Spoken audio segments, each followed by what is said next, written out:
Oui, donc il y a un article donc le nouveau rêve américain est de quitter l'Amérique. Donc pour ceux qui sortaient l'Amérique, je la sens, je veux la voir et je ferai n'importe quoi. Là c'est l'Amérique, je veux la quitter, je veux la quitter.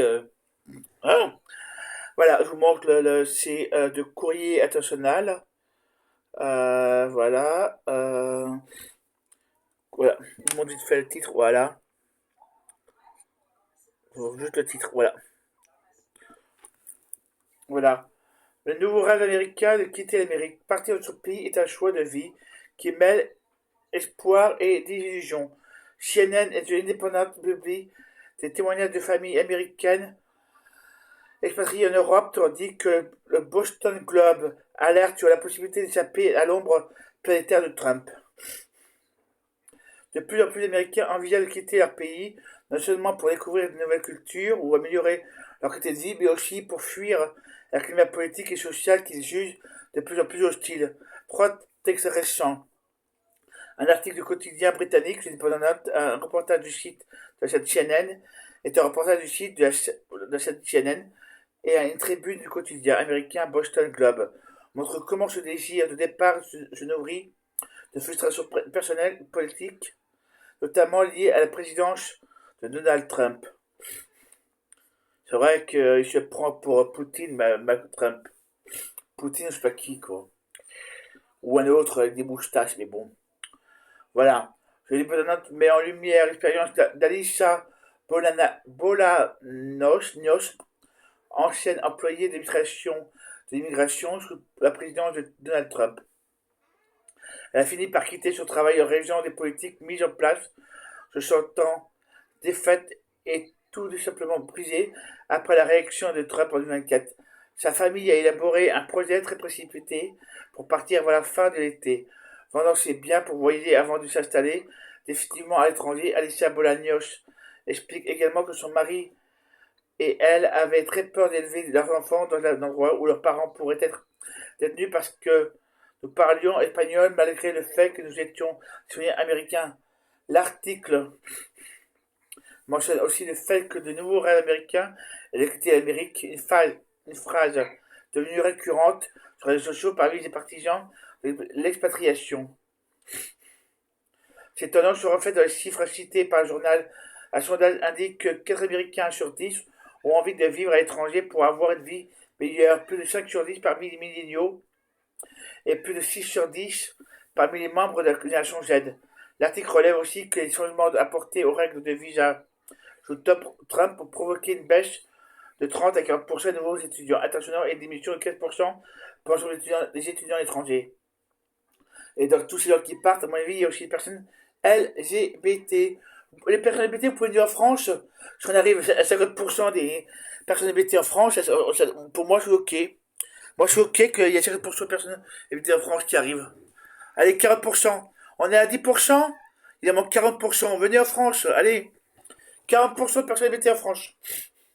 Comme ça, on vivra un peu mieux avec certains. Voilà. Donc voilà. International de 1000% pour l'ensemble des étudiants étrangers inscrits dans l'université américaine, ce qui pourrait représenter un manque économique de 7 milliards de dollars. Donc 5,7 milliards, 5 milliards d'euros. Voilà. Le reportage CNN explore l'autre versant de ce projet, la transformation vécue par les Américains installés en Europe. Kate Reddit, qui a déménagé avec son fils d'Atlanta à Ulm en Allemagne, raconte le long et difficile processus pour obtenir un visa, mais affirme que le déménagement s'est déroulé bien mieux que quiconque aurait pu imaginer. A souligné les effets positifs sur sa santé mentale et physique grâce à ce nouvel proche de la nature entre le Danube et les Alpes bavaroises.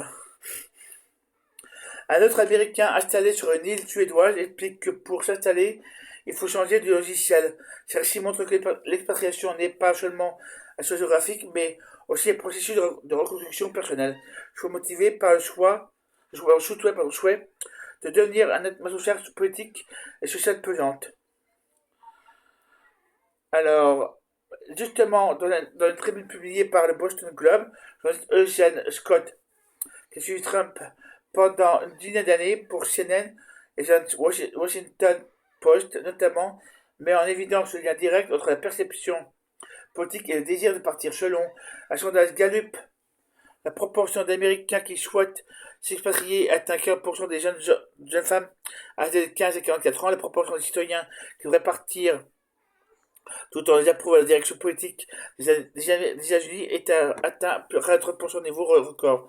Avant l'arrivée de Trump à la présidence de 2007, l'intérêt pour l'expatriation n'était pas corrélé de manière significative à l'opinion sur le président. Mais sous Trump, ceux qui approuvent sa politique sont beaucoup plus enclins à vouloir émigrer. Cependant, étant donné le pouvoir mondial détenu par Trump, quelque chose qu'il a encore affirmé la semaine dernière lors du Forum économique mondial à Davos, en Suisse. La probabilité de faire de ce foyer une nation n'est probablement affectée que par Trump semble faible, devient Scott. Journaliste conclut ainsi. L'administration Trump prend une série de décisions politiques qui affectent non seulement les Américains, mais aussi les personnes en dehors des États-Unis. C'est quelque chose qui mérite d'être gardé à l'esprit, aussi bien lorsqu'on envisage de vivre à l'étranger que lorsqu'on vote, tout en restant aux États-Unis. Voilà. Et c'est un article qui date de... oui, du 1er février 2026. Voilà. Donc voilà. C'est un article un peu vieux, mais bon. L'article date du 1er février 2026. Voilà, donc si vous venez, si les personnes LGBT américaines vous venez en France, bon ben, si on arrive à 40%, bon ben pourquoi pas, ou 50%. Ça serait génial, bravo, bienvenue à nous, bienvenue à vous. Voilà là-dessus. Et puis sinon, si vous aimez que je fais, abonnez-vous et likez la vidéo. Voilà, donc c'était un article de Courrier International, voilà. Voilà. Et abonnez-vous et likez la vidéo.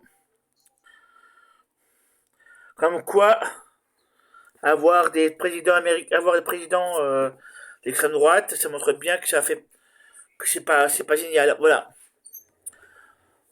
que c'est dangereux quoi.